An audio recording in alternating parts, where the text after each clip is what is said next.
Many, many years ago, there was a king in a far country. He was famous, he was strong, and he was very clever. But in his country, he had many wrongdoers. The king was unhappy about this. But how can you stop people from doing wrong? It is not easy. He thought about this difficult question for a long time, but he could not find the answer. Suddenly, one day, he had a good idea. He spoke to his people and told them to build a big stadium in the center of the city. It must be very big and very beautiful, he told them. So the people worked hard for many months. One day, the building was finished. The stadium was ready. Inside it, there were places for 5,000 people. Everyone was very excited about this beautiful new building. Some wanted to watch games in the stadium. Others wanted to have dancing and singing. But what did the king want? No one knew. The day of the opening came. Everyone ran to the stadium to get a place inside. The people got more excited when the king arrived. They were all quiet, waiting. First he took his place, then he stood up and spoke.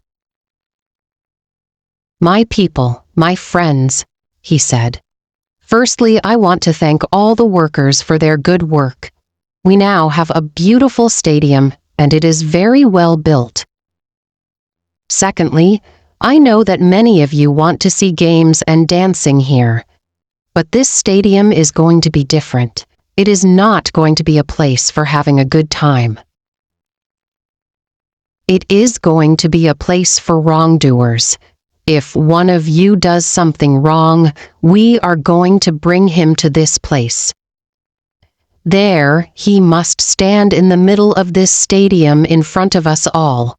Now, do you all see those two doors, colored blue at the far end of the stadium? They look the same, perhaps. But they are not. Behind one door, I am going to put a dangerous animal, a tiger. Behind the other door, there is going to be a beautiful lady. The wrongdoer must choose one of these doors. If he opens the wrong door, he finds the tiger. It jumps out and kills him. If he opens the other door, he finds the beautiful young woman. She is to be his wife. They must marry immediately, right here in the stadium before our eyes. After that, they can live happily with us as husband and wife.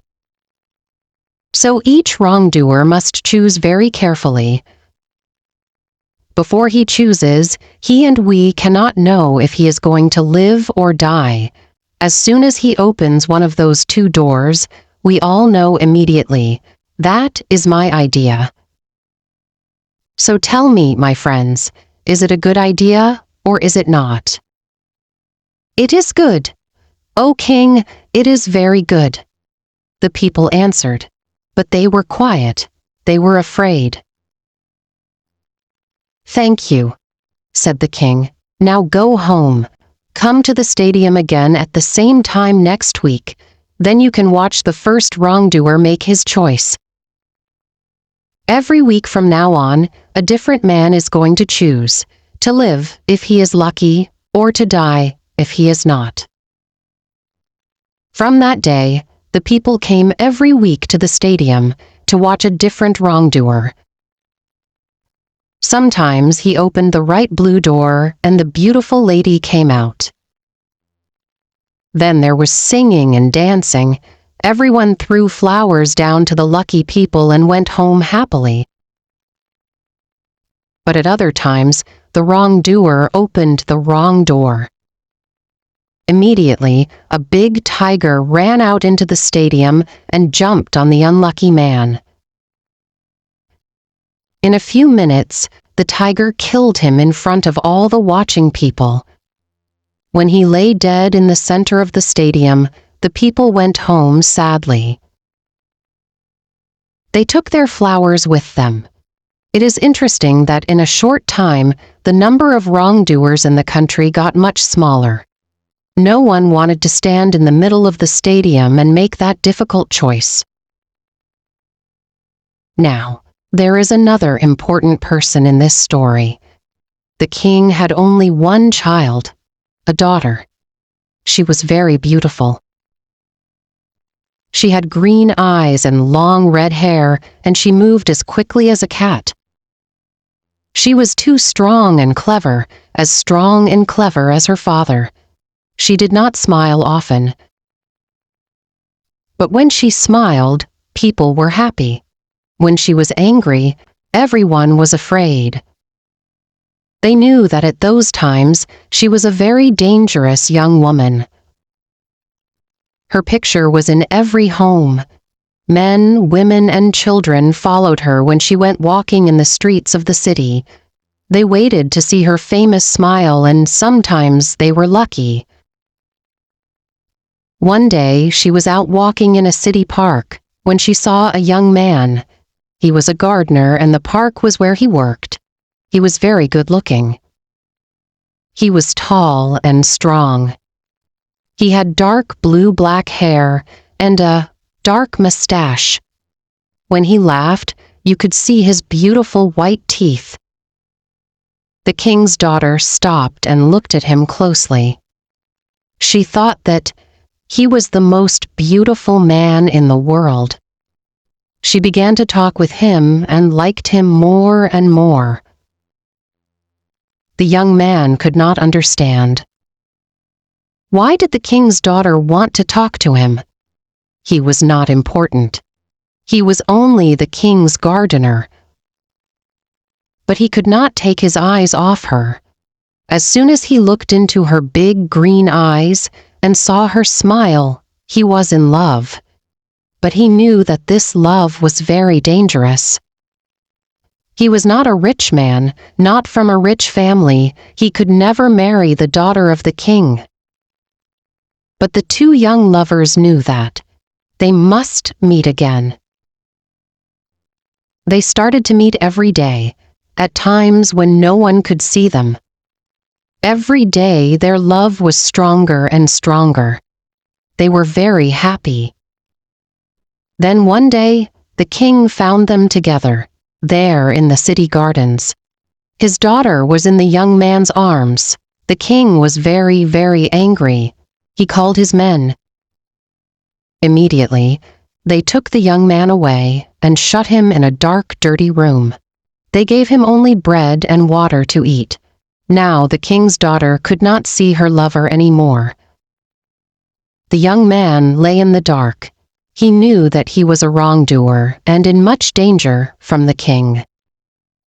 Now, we know that the king's daughter was a strong young woman and that she was very clever. When her father's men took her lover away, she too saw the danger immediately. She knew very well what was going to happen next. So, early in the morning, she went to the stadium. No one saw her go. She spoke to the workers there and gave them some money. "Which room is the tiger in?" she asked. They told her. "And which girl is going to be behind the other door?" The workers did not want to answer. They were afraid.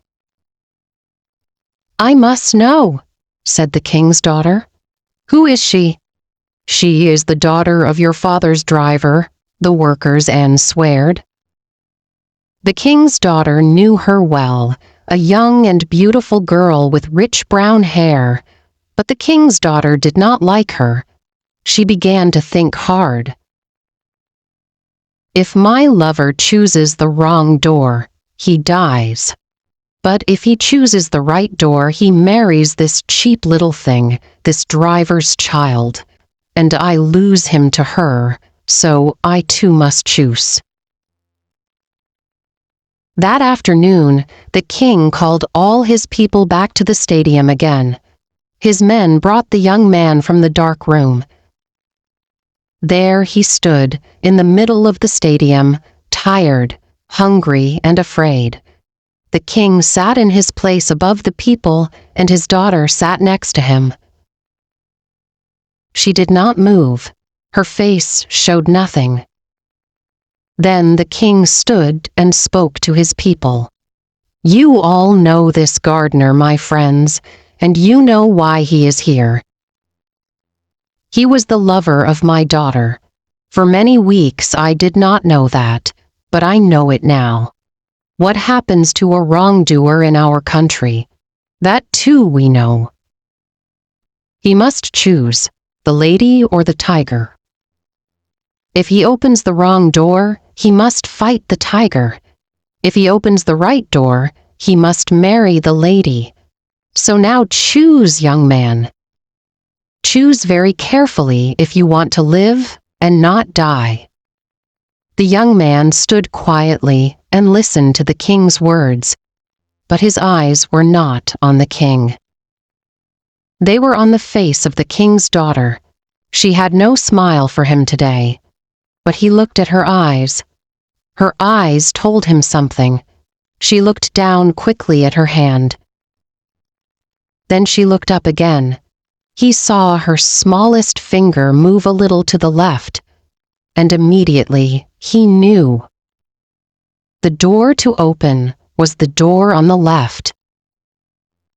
He turned and walked very slowly to the left-hand door. All the people watched him without a sound. He put out his hand and opened the door. But here the story ends. Remember that the king's daughter was a clever young woman. She was in love, but she was angry too. Did she want her lover to meet the tiger, a fight that he must lose? Did she want him to die, or did she want him to live and have another beautiful woman for his wife? To give him this other woman in place of her? We do not know what ideas were at work inside her beautiful head. Tell me, what do you think? Which did she choose? What was behind that door, the lady or the tiger?